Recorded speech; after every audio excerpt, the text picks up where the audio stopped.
Խափանման միջոցը երկարաձգվեց այս առումով, ինչ կարող եք ասել, ձեզ համար սպասելի էր այսպիսի սցենար։ Իմ համար սպասելի էր, որովհետև արդեն կանխատեսված էր սա։ Եկեղեցին է հիմա թիրախավորվել իշխանությունների կողմից, սկզբում կռվող տղաներն էին, հիմա նաև եկեղեցին, ինչ կասեք։ Աստվածաշունչը չի արգելում խրախուսում անգամ առաքյալներին ամուսնանալ։ Սա մեկ։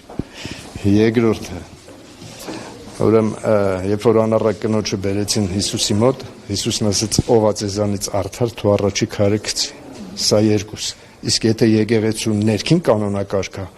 մարդիկ ուխտ են արել Աստծո հետ, նրանք Աստծո հետ գործ ունեն։ Ոչ մեկ իրավունք չունի իր քիթը խոթի։ Մարդը մեղքա գործի Աստծո առաջ, նշանակում է Աստծո առաջ պիտի պատասխան տա։ Ով եմ ես, Տեր Հիսուսն ասում է, ով ես դու, որ իմ ծառային կդատես։